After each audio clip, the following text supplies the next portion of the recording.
सत्ता में अब बात करते हैं अडानी ग्रुप को लगे लेटेस्ट झटकों की। आज से ठीक एक महीने पहले हिंडनबर्ग की रिपोर्ट आई थी और इसके बाद अडानी ग्रुप की दौलत का जो सफाया होना शुरू हुआ वो खत्म होने का नाम ही नहीं ले रहा है। अडानी ग्रुप को जो 4 लेटेस्ट झटके लगे हैं उनकी बात सबसे पहले कर लेते हैं। झटका नंबर 1, सुप्रीम कोर्ट ने हिंडनबर्ग रिपोर्ट पर मीडिया कवरेज पर रोक लगाने वाली याचिका को खारिज कर दिया है।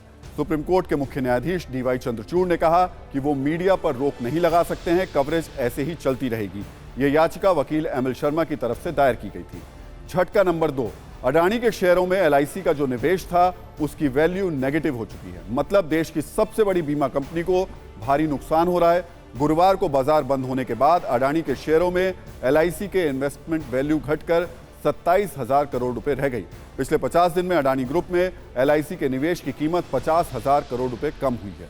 झटका नंबर 3, फोर्ब्स और ब्लूमबर्ग के विश्व अरबपतियों की सूची के मुताबिक अडानी टॉप 25 से अब बाहर हो गए हैं। ब्लूमबर्ग बिलियनियर इंडेक्स में अडानी खिसक कर 29वें पायदान पर पहुंच गए हैं। झटका नंबर 4, अडानी ग्रुप के शेयरों की मार्केट वैल्यू पिछले एक महीने में 11,70,000 करोड़ रुपए कम हो गई। झटके पर झटका सिर्फ अडानी ग्रुप को ही नहीं लग रहा है, देश की सबसे बड़ी इंश्योरेंस कंपनी एलआईसी को भी भारी नुकसान हुआ है। अडानी ग्रुप में एलआईसी का कितना पैसा डूबा, ये बड़ा सवाल है। 24 जनवरी 2023 और 23 फरवरी 2023 के आंकड़ों की तुलना करेंगे तो आपको सब समझ में आ जाएगा। ये एक महीने की महा गिरावट का हिसाब है। अडानी इंटरप्राइजेज में एलआईसी के निवेश की कीमत 24 जनवरी को 16,601 करोड़ रुपए थी, जो एक महीने बाद सिर्फ 6,672 करोड़ रुपए रह गई। अडानी टोटल गैस में एलआईसी के निवेश की कीमत 25,468 करोड़ रुपए थी, जो सिर्फ 5,200 करोड़ रुपए बची।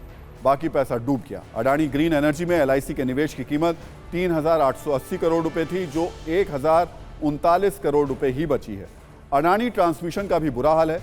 एलआईसी के निवेश की कीमत 24 जनवरी को 11,221 करोड़ रुपए थी, लेकिन अब ये 3,051 करोड़ रुपए ही रह गई है। और अडानी पोर्ट्स में एलआईसी के निवेश की कीमत 15,022 करोड़ रुपए थी, जो अब एक महीने बाद 10,900 करोड़ रुपए ही रह गई है। इस तरह 5 कंपनियों में एलआईसी ने जो निवेश किया था उसकी वैल्यू एक महीने में 72,194 करोड़ रुपए से घटकर 26,862 करोड़ रुपए पर आ गई है। यह घाटा 62% से भी ज्यादा है। अब हिंडनबर्ग की रिपोर्ट जब आई थी उसके बाद आशंकाओं का जवाब देते हुए 30 जनवरी को एलआईसी ने सफाई दी थी कि उसने अडानी ग्रुप में जो निवेश किया था उसकी वैल्यू 30,127 करोड़ थी। इस लिहाज से 27 जनवरी को उसके निवेश की वैल्यू 56,142 करोड़ रुपए थी और वो घाटे में नहीं था।